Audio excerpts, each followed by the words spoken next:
বলে ফিচ করে হেসে দিল। একটা আলুর টুকরোতে কামড় দিয়ে আবার আয়েশ করে খেতে লাগলো। ভাত খাচ্ছে কম, আলু খাচ্ছে বেশি। বাচ্চাটার আলু অনেক পছন্দের। মারুয়ান নিষাদকে ভাত হাতে বসে থাকতে দেখে ভ্রু কুচকালো। জিজ্ঞেস করলো, কি হলো? নিশাতের মস্তিষ্কে কথাটা পৌঁছালো না। সে একমনে ভাতের দিকে তাকিয়ে আছে। মারুয়ান আবারও জিজ্ঞেস করলো, ভাত খাচ্ছ না কেন? নিশাতের ভাবনাচ্যুতি ঘটল। সে মারোয়ানের দিকে চাইল। মারোয়ান জিজ্ঞাসু দৃষ্টিতে তাকিয়ে নিশাত ঘাড় নাড়িয়ে বলল, না, খাচ্ছি তো। মারোয়ান আর কিছু বলল না। ছেলেকে খাইয়ে নিজেও খেয়ে উঠল। নিশাত খাবার খেয়ে অনেকক্ষণ পর রুমে গেল। দেখলো মারোয়ান ছেলেকে বুকের উপর নিয়ে ঘুম পাড়াচ্ছে। বাচ্চাটা বাবাকে আঁকড়ে ধরে নিশ্চিন্তে ঘুমের দেশে পাড়ি দিয়েছে। ছেলে যখন গভীর ঘুমে মগ্ন, সে সময় নিশাত মারোয়ানের উদ্দেশ্যে আস্তে করে বলল, আপনার সাথে একটু কথা ছিল। মারোয়ান চোখের পাতা খুলে তাকালো, বলল, এত রাতে কিসের কথা? ঘুমাও। নিশাত ইতস্তত করতে করতে বলল, কথাটা গুরুত্বপূর্ণ। মারণ বিরক্তিসূচক শব্দ করলো। ছেলেকে বুকে থেকে সাবধানে নামিয়ে বিছানায় শুয়ে দিল। ফুলো ফুলো ঠোঁটের গোড়ায় চুমু খেয়ে উঠে দুই পাশে কোলবালিশ দিয়ে বর্ডার করে দিল। তারপর বসে বলল, কি বলবে বলো, শুনি তোমার গুরুত্বপূর্ণ কথা। নিশাদ ঢোক গিলতে লাগলো। তার মুখ দিয়ে কথা বেরোচ্ছে না। মিনমিন করে বলল, অন্য রুমে চলুন। মারণ এবার সাংঘাতিক বিরক্তি হলো। আশ্চর্য, একটা কথা বলতে এখন অন্য রুমে যেতে হবে কেন?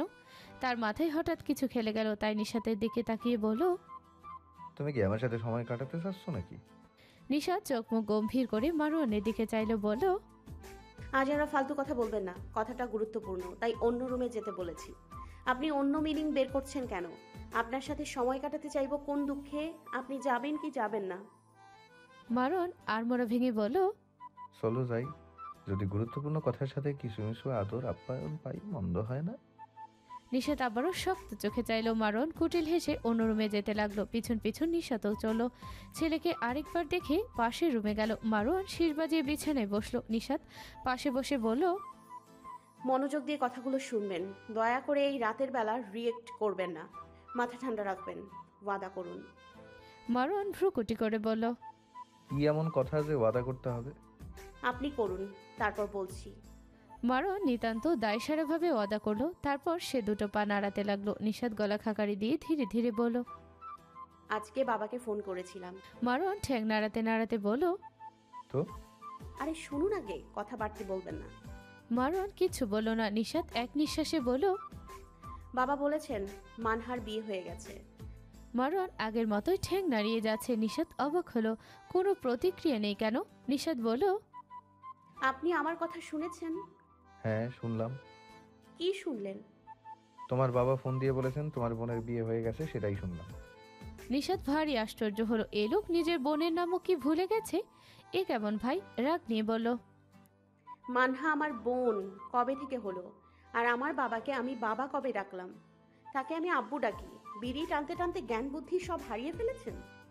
মারণ পা নাড়ানো বন্ধ হয়ে গেল এক নিমিষের মধ্যে। এতক্ষণ নিচের দিকে তাকিয়ে ঠ্যাং নাড়িয়ে নাড়িয়ে কথা শুনছিল, তাই অতটা গুরুত্ব দেয়নি। কিন্তু যখন মস্তিষ্ক সিগন্যাল দিল কোথাও ভুল হচ্ছে, তখনই টনক নড়ল তার। মানহা? মানহা তো তার বোন। সে চকচিয়ে এমনভাবে চাইল নিশাতের বুকে কাঁপুনি ধরে গেল। মারওয়ান বলল, কার বিয়ে হয়েছে? নিশাত ঝোঁক গিলে বলল, মানহার। মারওয়ান কি রিয়াক্ট করবে সেটাই ভুলে গিয়েছে। রোবটের মতো বলল, কবে হয়েছে? 3 দিন আগে। মারওয়ান এত পরিমাণে বিস্মিত হলো যে মুখ দিয়ে কোনো কথা বেরোলো না। থম মেরে বসে রইল। খানিকক্ষণ পর বলল, কার সাথে হয়েছে? মানে? বিয়েটা কার সাথে হয়েছে? বরফ শীতল কণ্ঠের প্রত্যুত্তর। নিশাত বিমূঢ় কণ্ঠে বলল, কি জন্য নাম আপনাদের চেয়ারম্যানের ছেলের? তার সাথে। মারওয়ান পাথরের মতো জমে শক্ত হয়ে আছে। না নড়ছে আর না কিছু বলছে। নিশাতের ভয় লাগছে, যেন ঝড় আসার আগের প্রকৃতির শান্ত নিস্তব্ধ রূপ। মারওয়ান বেশ অনেকক্ষণ বসে থেকে আস্তে করে উঠে চলে গেল। নিশাত অবাক হলো মারওয়ানের কোনো প্রতিক্রিয়া না দেখানোতে। সেও পিছু পিছু গিয়ে দেখলো মারওয়ান কপালে হাত দিয়ে শুয়ে পড়েছে। ছেলেকেও আজ ধরেনি। নিশাত বুঝলো লোকটা অনেক কষ্ট পেয়েছে, তাই আর ঘাটালো না। তাকে একা ছেড়ে ছেলেকে জড়িয়ে ঘুমের দেশে পাড়ি জমালো। সকাল সকাল বাসে করে গ্রামের উদ্দেশ্যে রওনা হয়েছে মারওয়ান, নিশাত ও তাদের ছানা। প্রায় 4 বছর পর গ্রামের বাড়িতে যাচ্ছে তারা। নিশাতের চোখে মুখে খুশির ঝিলিক। নাফন মায়ের কোলে বসে পা দোলাচ্ছে। নাহন এই প্রথম দাদা বাড়ি নানা বাড়ি দেখবে। বাসে দুটো ছিট কাটা হয়েছে। নিশাত জানালার ধারে ছেলেকে নিয়ে বসা, আর পাশে মারওয়ান গম্ভীর বদনে কপালে হাত ঠেকিয়ে বসে আছে। বোঝাই যাচ্ছে অনেক চিন্তিত সে। কালকে সারা রাত এক ফোঁটাও ঘুমায়নি লোকটা। রাত 3টের সময় তাকে ডেকে বলে জামা কাপড় গুছিয়ে নিতে, সকালের সাথে বসে গ্রামে যাবে। নিশাতের চোখে মুখে ঘুমের রেশ তখনও কাটেনি, তাই মারওয়ান কথা তার কানে ঠিক করে ঢোকেনি। পরে মারওয়ানের ধমকে ঘুম ছেড়ে জামা কাপড় গোছাতে লেগে গিয়েছিল সে। সব কিছু গুছিয়ে তাহাজ্জুদ নামাজ পড়ে জিকির করতে করতেই ফজরের আজান দিয়ে দিয়েছিল। নামাজ পড়ে ছেলেকে উঠিয়ে রেডি করেই খালি পেটে বেরিয়ে পড়তে হয়েছিল। পরে বাস কাউন্টারে পাউরুটি আর কলা খেয়েছে তারা। নিশাত স্কুলে ফোন করে 1 সপ্তাহের ছুটি চেয়ে নিয়েছে। বাস চলছে। নিশাতের মাথা ভার ভার হয়ে আসতে লাগলো। বেশ কিছুক্ষণ পর মারওয়ানকে বলল, শুনুন, আমার বমি আসছে, একটা পলিথিনের ব্যবস্থা করে দিন আর ছেলেকে ধরুন। মারওয়ান ঝটপট বাসের সামনে থেকে পলিথিন নিয়ে এসে নিশাতকে দিল। ছেলেকে কোলে নিয়ে নিশাতের মাথা চেপে ধরল। নিশাত বমি করে হেলান দিয়ে মাথা ফেলে বসলো। মারওয়ান আস্তে করে জিজ্ঞেস করলো, টক জাতীয় কিছু খাবে? না, এখন কিছু খাবো না, ভালো লাগছে না, একটু ঘুমাবো। আচ্ছা, ঘুমাও। বলে নিশাতের মাথা টেনে তার ঘাড়ে এনে রাখলো। নাহন মাকে ঘুমোতে দেখে বাবার দিকে চাইলো। মারওয়ান ওর চাহনি দেখে বলল, তুই ঘুমাবি লিলিপুটের ছাও? তাহলে ঘুমা, ডিস্টার্ব করবি না খবরদার, না হলে আষাঢ় দিয়ে ভুঁড়ি বের করে ফেলবো। মাথা বহুত গরম আছে, ঘুমা। নাহন বাবার দিকে তাকিয়ে বলল, বুলি বের করে ফেলবে? হ্যাঁ বুলি নাই। আছে। কোথায়? বললাম না আছে, পটলের বাচ্চা। এত কথা বলিস কেন? যা ঘুমাই। বলেই বাবার বুকের উপর চোখ বন্ধ করে শুয়ে পড়ল। মারওয়ান স্ত্রী সন্তানকে আগলে রেখে পুরোটা জার্নিতে সামনে তাকিয়ে রইল। মাহবুব আলম টিউবওয়েল চেপে গোসল করছিলেন। বানহা থেকে দৌড়ে এসে বাবাকে সরিয়ে কোনো কথা না বলে কল চাপতে লাগলো। মাহবুব আলম মেয়ের মুখের দিকে তাকিয়ে বললেন, বাবার উপরে রেগে আছো মামুনি? মানহা কল চাপতে চাপতে বলল, না। মাহবুব আলম হাত পা ডলতে ডলতে বললেন, তোমার মা 2 ভাই রেগে ফায়ার হয়ে আছে, আমার সাথে কোনো কথা বলছে না। এখন তোমার বড় ভাইয়ের আপডেট জানতে পারলে 16 কলা পূর্ণ হবে। মানহা কিছু বলল না। বালতি পানিতে ভরে বাবার পিঠ সাবান দিয়ে ডলে বলল, আব্বু, আপনি ওই কথাটা না বললে আমি জিন্দেগিতে ওই বিয়েতে রাজি হতাম না। লোকটাকে আমার কেন যেন পছন্দ না, কথাবার্তা ভালো লাগে না। বিয়ে হয়েছে ঠিক আছে, কিন্তু ওই লোক যেন ত্রিসীমানায় না আসে। মাহবুব আলম হেসে দিলেন মেয়ের কথায়। মাহাদি মাহফুজ তাদের বাপ বেটির হাসি মজায় চরম বিরক্ত হলো। 2 বাপ মেয়ে ভিতরে ভিতরে কি পাকাচ্ছে কে জানে। এর মধ্যে বাড়ির গেটে জোরে বাড়ি পড়ল। মাহাদি মাহফুজের টনক নড়ল। মাহফুজ মুখ বিকৃত করে বলল, এ চেয়ারম্যানের পোলায় আসছে মনে হয়। মন চাই টানা পিটাইয়া বাড়ির নাম ঠিকানা সব বলে দিতে, দেখলেই রাগ ওঠে। মাহাদি বলল, মাথা ঠান্ডা কর, ওর মতিগতি বুঝে কঠিন একটা বাটনা বাড়তে হবে।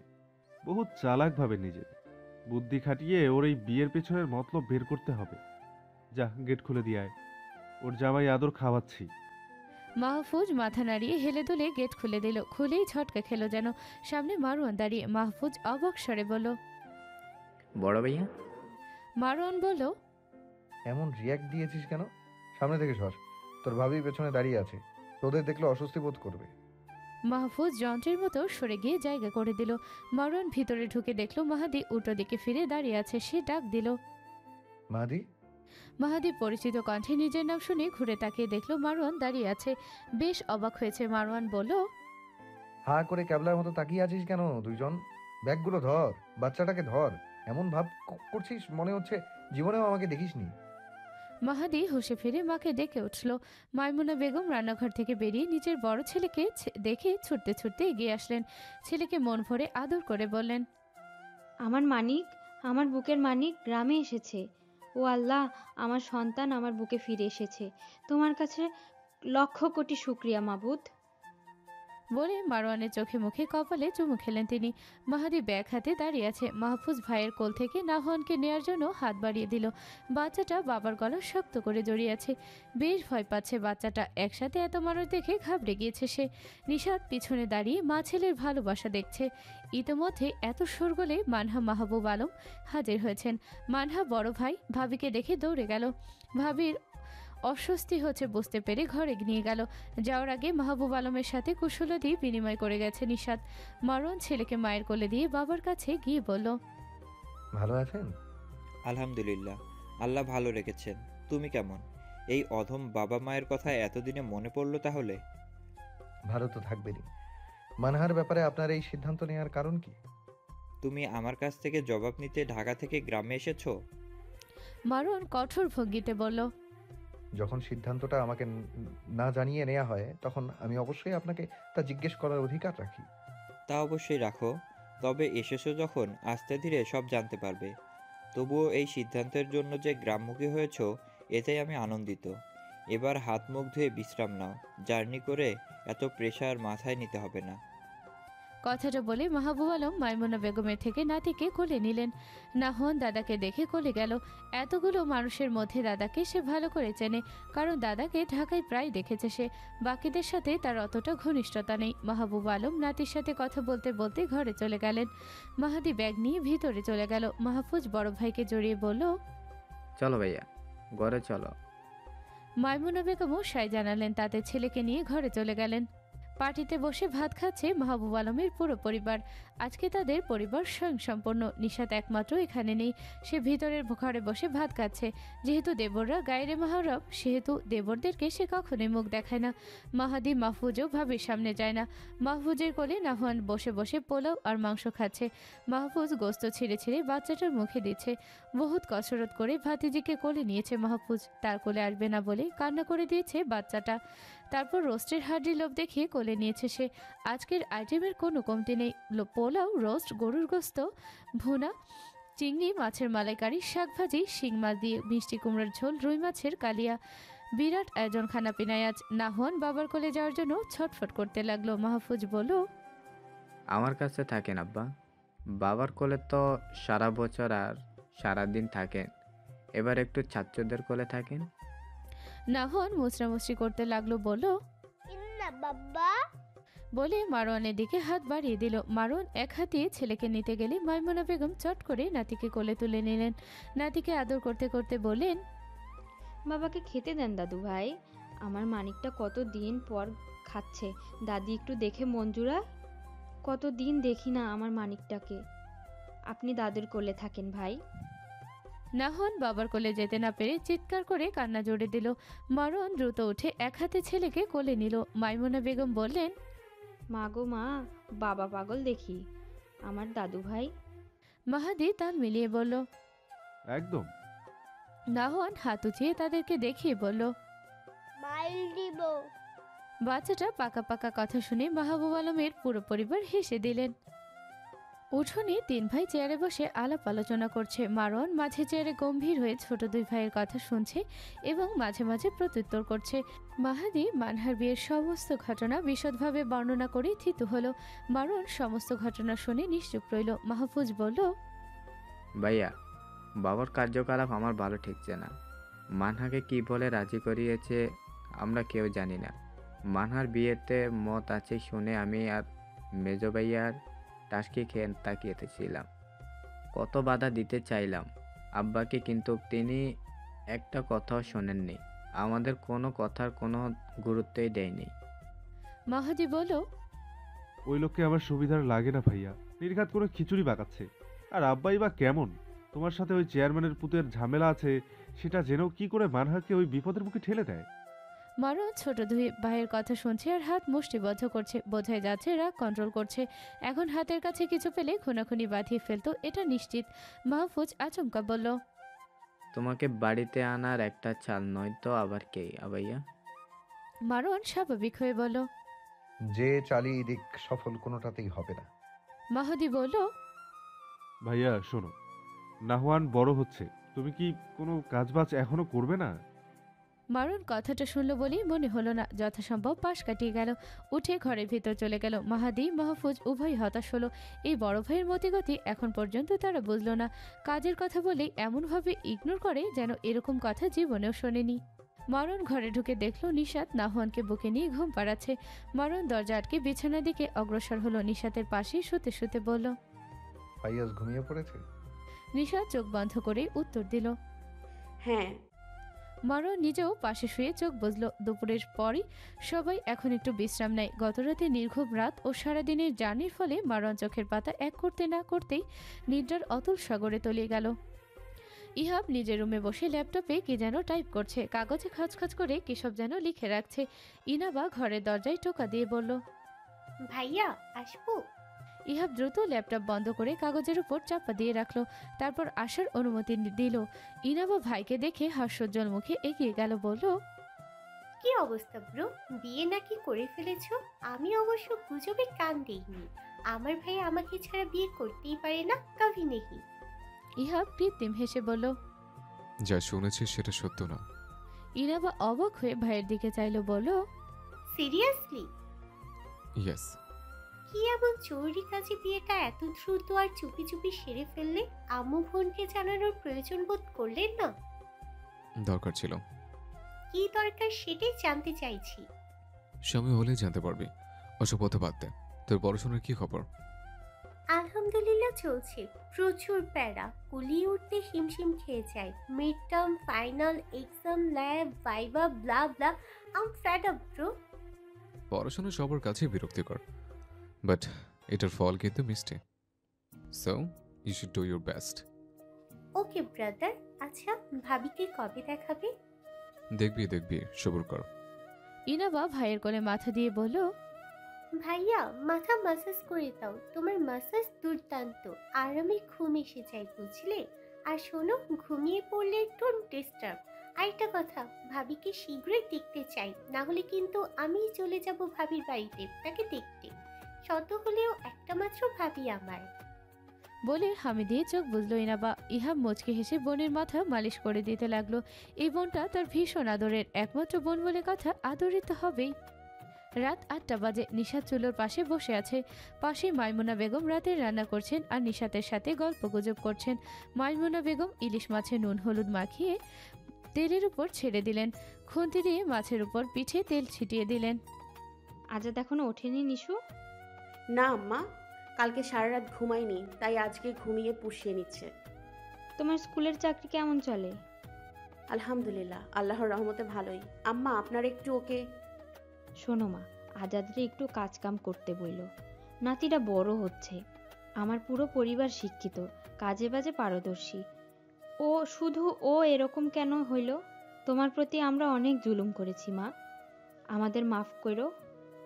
নিশাত একটা দীর্ঘশ্বাস ফেলল। কি বলবে সে? লোকটার এই খামখেয়ালি আচরণ তারও যে বিরক্তির কারণ। তবুও বলল, আম্মা আপনারা তাকে একটু বললেন প্লিজ, সে আমার একটা কথাও শোনে না। এখন আপনাদের কথা যদি শোনে আর কি। মাইমুনা বেগম মাছ নামিয়ে পেঁয়াজে মশলা কষাতে লেগে গেলেন। তারপর বললেন, এবারও কথার গুরুত্ব না দিলে পিঠের ছাল তুলবো, যতই বড় হোক। ওদের মায়ের শক্তি এখনো ক্ষয়ে পড়েনি যে মারতে পারবো না। আস্ত রাখবো না এবার।